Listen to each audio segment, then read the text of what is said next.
What will be left of our era 100 years from now? There'll probably be evidence of major works and maybe some major mistakes. There may be art or sculpture. There'll be tombstones. But one thing's for sure, there'll be a few buildings, homes that were so pretty, so unique that they survived the march of time. That's what's so wonderful about architecture. It's the last remaining evidence of a time, of a culture. And luckily, the Okanagan still has some great old buildings. Robert Hobson knows something about heritage homes. Tonight, on Okanagan Pioneers and Places, he looks at the historical buildings of the Okanagan and the people who built them.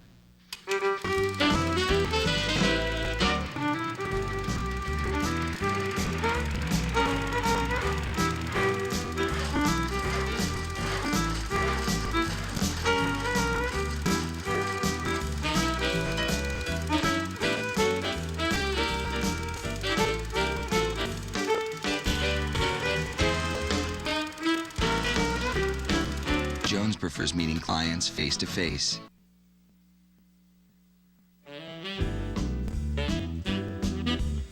Welcome to Okanagan Pioneers and Places. Mike Roberts with you tonight, and we're taking a look at historically significant buildings and architecture of the Okanagan. And the person I've asked to help tell the story is Robert Hobson. He has been a heritage planner and consultant, and as we talked to him in the fall of 2000, he's the chair of the Central Okanagan Regional District and a councillor on the City Council of the City of Kelowna. A long time ago, 1989, you and I did sort of a similar show, but it was all broken into pieces. We've had a look at that today, and we're going to use some of it in this show. How did you feel as you look back 11 years to when we did that show? Well, I felt a lot older, actually, Mike. But it was interesting to see, not only have we changed in the last number of years, but the buildings we looked at have changed as well, some for the better and some for the worse. What is the importance of identifying and preserving heritage buildings? I think the most important thing about heritage buildings is that they tell us something about the pattern of development. They connect us to the past. The world changes so quickly and our valley has developed so quickly. We don't have that real understanding of the early ranching era, the fruit growing era, the early patterns of settlement, urbanization, and all of the different architectural styles and the social mores and the economic activities that they related to. All of that is kind of a touchstone to where we've come from, part of our own past. Let's get to the architecture. For the purposes of today, let's go north to south, because Vernon, there's good reason for doing that, Vernon was the big city of the Okanagan in the 1880s. For what reasons? Well, it was at the north end of the valley, and the National Railway, of course, came through at Sicamous, was the nearest location. And in 1891, the railway connection was built between Sicamous and Vernon, and that was really the path that people used to settle into the valley. Earlier, they'd come up from the south in the early pioneer days, but at that time, people were building logging cabins, and they weren't really permanent settlers. By the time 1891 came along, people were coming in droves, and agriculture was changing from the extensive agriculture of the early ranching days to the more intensive agriculture of fruit growing. And Vernon was at the end of the railway, so the town site developed around that location. It was where the Bank of Montreal was, which was the most important source of funding for people who wanted to start companies or build homes. And so the merchant class developed there, all the goods went through there, and it simply became the most important place in the valley. The McGaw House, for example. I mean, these people, the McGaw, wanted to be recognized as the pillar of the community that he was, and this was his statement. That's right. McGaw started out in Coldstream, and by the early 1890s, he had become successful as a merchant, built a large brick store in downtown Vernon, and then up on the East Hill in the new subdivision, which was called the Prospect Subdivision, he built a beautiful Queen Anne Revival house. And the most important thing about the Queen Anne Revival is that it's an asymmetrical style, usually has a very tall turret on one side of it, perhaps has a hip roof or a cross-gabled roof behind it, and has a wide variety of surface decoration. When you go inside a house of that type, you have a lot of architectural detail, a lot of woodwork, a lot of beautiful stained glass, and very nice detail. Now, the second house is also one of those statements. And the guy that owns the Morden House he uses this for more than just a roof over his head. That's right. The Morton House was the first house built at the top of Barnard Avenue, which was called Suicide Hill. And you could look up from the town site and you'd see this one house right at the top. It had a tower in it, and the man who built it had a mining company, and it was said that he could sit in his tower, look through his spyglass, and see the mine at Discovery Bay across the lake. So he could keep track of his employees and make sure that it was in full function. Absolutely, yes. And it was similar to the McGaw House, and it had a big tower on it, and it was a different version of Queen Anne Revival. It was called spindle work because it had a lot of beautiful turned woodwork in the pillars on the outside of the house. Certainly is. You don't have to have a huge house to make a big statement, and this little house, the Moore House, is one of those. That's right. Moore was a wood turner at Smith's sawmill. Smith was the wealthiest man in Vernon. We haven't talked about Smith yet. We'll get to him. But Moore was a wood turner from Switzerland, and he built this beautiful little house. It really was a very nice sort of a French style with a mansard roof and all these beautiful little windows. Very, very nice example and very unusual. Nothing like it in the interior. The Customs House in Victoria is perhaps the nearest example of that style. But not a big house, but very nicely detailed. And he's lower on the East Hill than Smith is, because would you say this is probably the house of Vernon, the Smith house? Yeah, Smith was really the full expose of wanting to show off your wealth and success, I would suggest. And as I said earlier, Smith was the man who owned the sawmill. He had sawmills in Enderby and Naramata, a lumberyard in Penticton. And when he built this house, it was intended to be the architectural statement in Vernon. It's a Dutch colonial gambrel style, very popular in the eastern United States in the early 1900s, and has these beautiful columns, beautiful hollow wood columns, which would have been painted to look like marble. And it had a ballroom on the third floor, the sprung hardwood floor, lots of nice interior detail, and obviously intended to be the statement. A very nice carriage house done in a similar style at the back. Beautiful grounds laid out at the top of the hill. Perfect. There were other big houses too that predated it. For example, the Ellison House. This is not quite as impressive these days because it had a fire. Yes, it lost its upper story, but it was a big, rambling English country house, not of any particular architectural style, built for Judge Spinks, who was a provincial court judge in the early 1890s, later became the home of Price Ellison, who was a very prominent rancher in the valley, who went on to become an MLA and a minister of finance, a minister of agriculture. Had beautiful grounds and gardens, two-story interior hallway, beautiful balustraded staircase on the inside with used to have a Christmas tree that went up 2 stories. A house that was really built to impress and to entertain. And everybody who was anybody was invited to that house. That was a place to be, seen and be seen. That's where the social occasions took place in Vernon, absolutely. Right. And the fact that Vernon was the substantial town that it was for so long, I mean, it was there in the 1880s, it was there in the early 1900s, and into the 1920s, and it continued to attract people who built substantial houses. That's right. And the East Hill, which has that beautiful view over Vernon, was where the first people built. They started in the 1890s with the Queen Anne Revival styles. Early 1900s, we get into some more colonial revival styles. Then we get craftsman styles. And then in the 1930s, we start having the sons of the first pioneers coming and building their houses. And they were not necessarily as large as the early houses, but they tried to build more modern styles just to separate themselves perhaps from their parents. And to show they had some distinction as well. Exactly. We're going to take a break here, but when we come back, we're going to move to the central Okanagan. But you know, it was later in coming, and they even still wanted to get the materials from Vernon because that's where you could only get decent materials. We'll tell the story about central Okanagan, houses of importance, right after this break.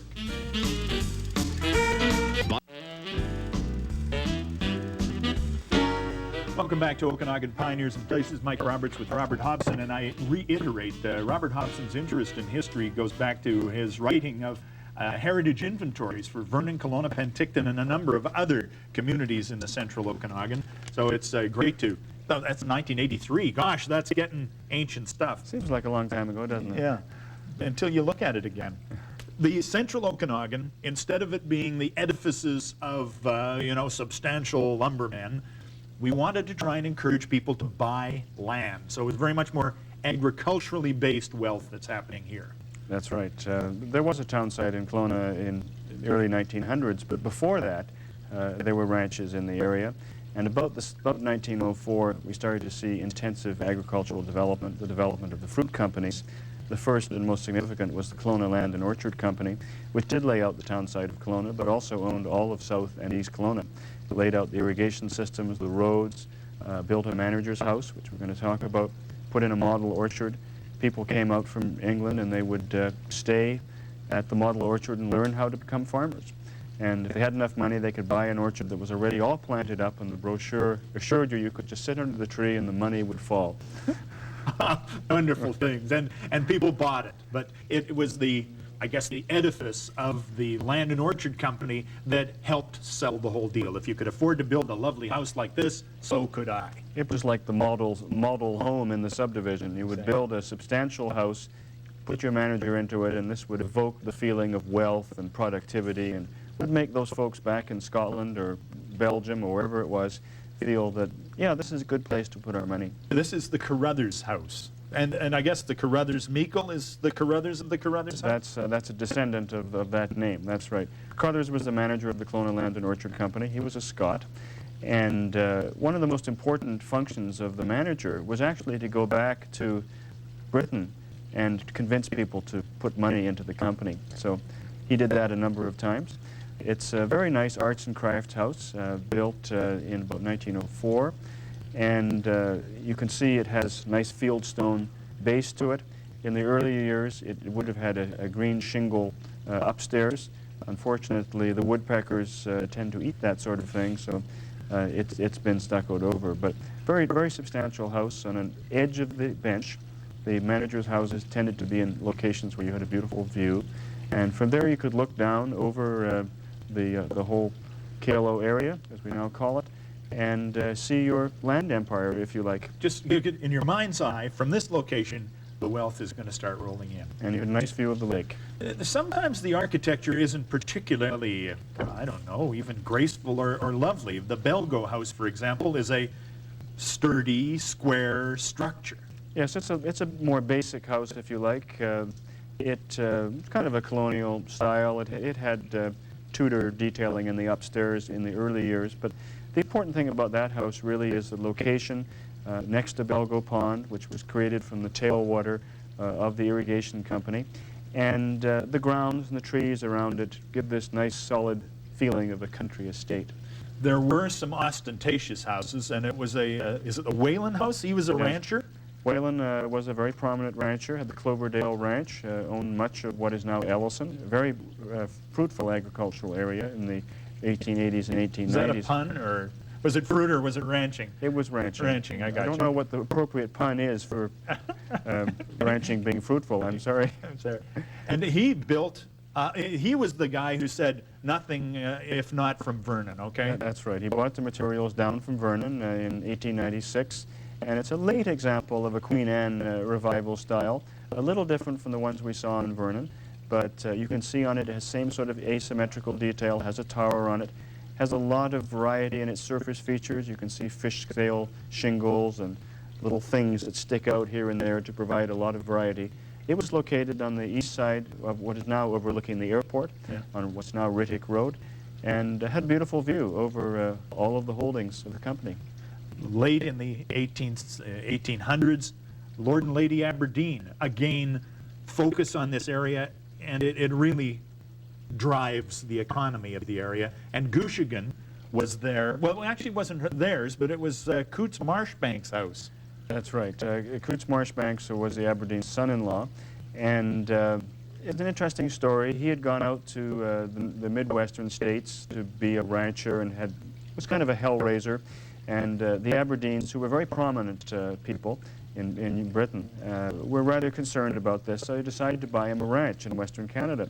And they happened to know a man named G.G. Mackay, who'd laid out the town site of Vernon and then laid out a town site around Benvullen, and sold them this ranch, about 400 acres, and encouraged them to go into fruit growing.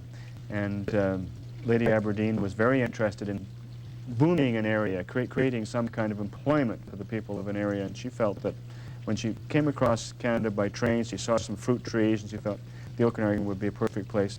They laid out 200 acres of fruit.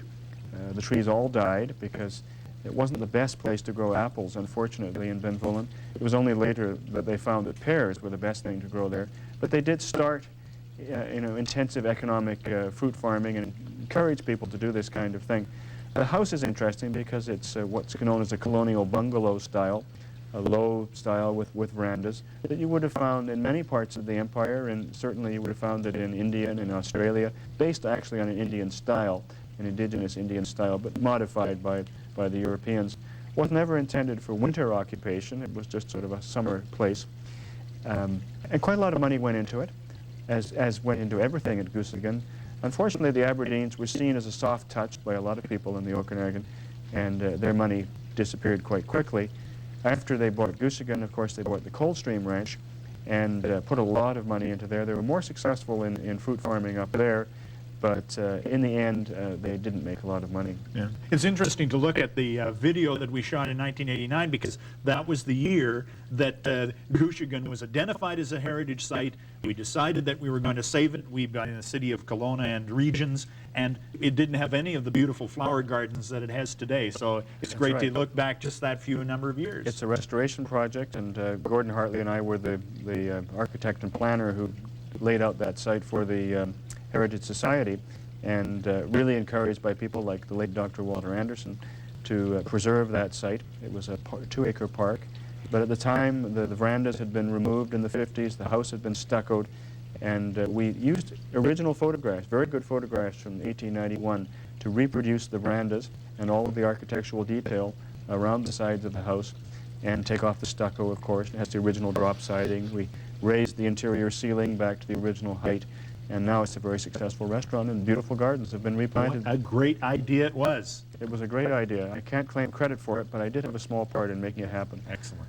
Going to take a break here and come back with time flies, so we're going to try and condense Summerland and Penticton. Obviously, there's need for a 4th and 5th show, but we'll do that right after this break.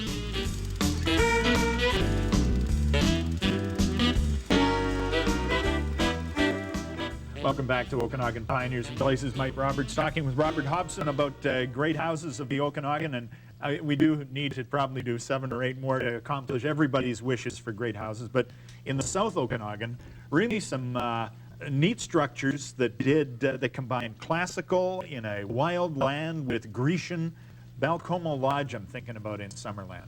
Balcomo Lodge is a beautiful house located behind Summerland, built in the early 1900s, and it's a real good arts and crafts style house with steep gables, poured concrete, which is really an unusual material in the Okanagan for residential construction, with a rough cast finish to it, beautiful Tuscan columns, a pergola in the back garden. Just a lovely house built for Mr. Agar, who was the first reeve of Summerland and a very prominent agriculturalist in the area. Typical of a number of arts and crafts houses in Summerland. You know, Summerland was laid out by a town site company. It attracted a lot of people from Manitoba and a lot of people from Eastern Canada who had military backgrounds, and they seemed to gravitate toward the arts and crafts style.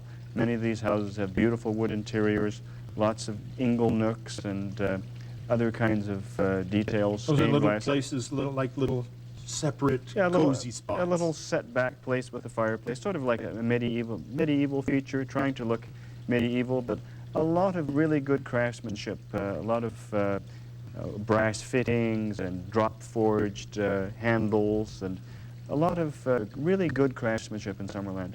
The Cartwright House, too, I mean, has wonderful connections to Canadian history. That's right. And it's a beautiful house to boot.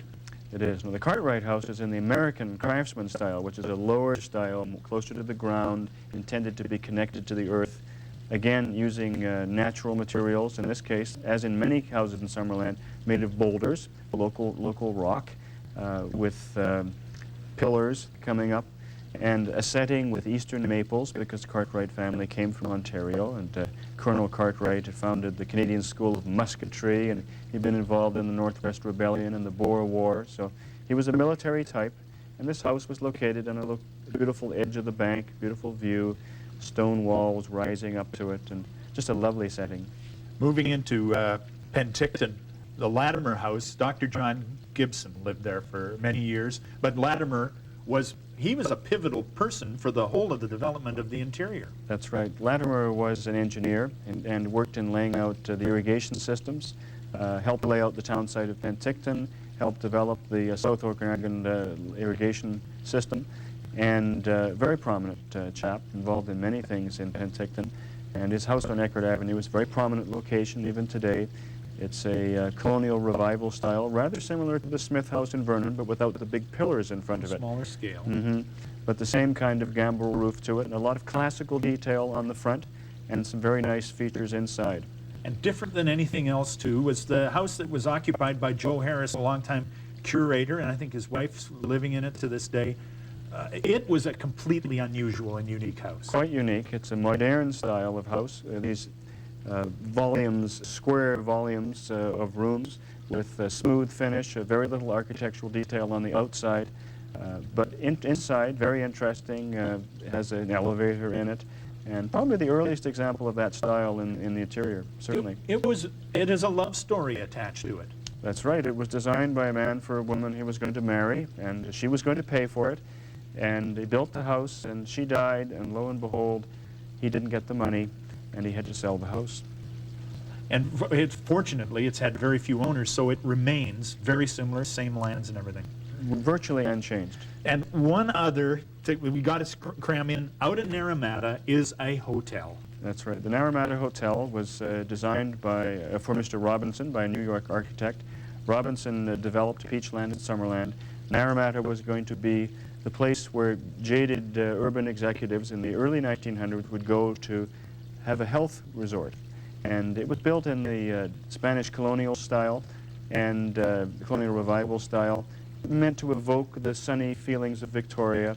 And it was going to have all sorts of lovely features with it. There was going to be an opera house and water slides and all those kinds of Hot things. and cold running water in every room. That's right, yes. A lovely, lovely hotel right over in front of the lake. And it is, at this stage of the game, in the fall of 2000, being renovated, and hopefully it will have another life. I hope it will. It had a beautiful garden designed by a New York landscape architect. It is important that heritage be preserved. Absolutely. It really, that continuity is so important to us as the valley changes. Excellent. Robert Hobson, thank you for coming in today and starting the ball rolling. People will obviously phone in and say, you didn't mention the Lear House, you didn't mention this house, you didn't mention any of these other places. So our challenge is to come up with some more houses and do it again. So many places, so little time. Thank you very much. Robert Hobson, council member with the City of Kelowna and chair of the Regional District and Heritage Inventory Man. Welcome back next time on our next Pioneers and Places.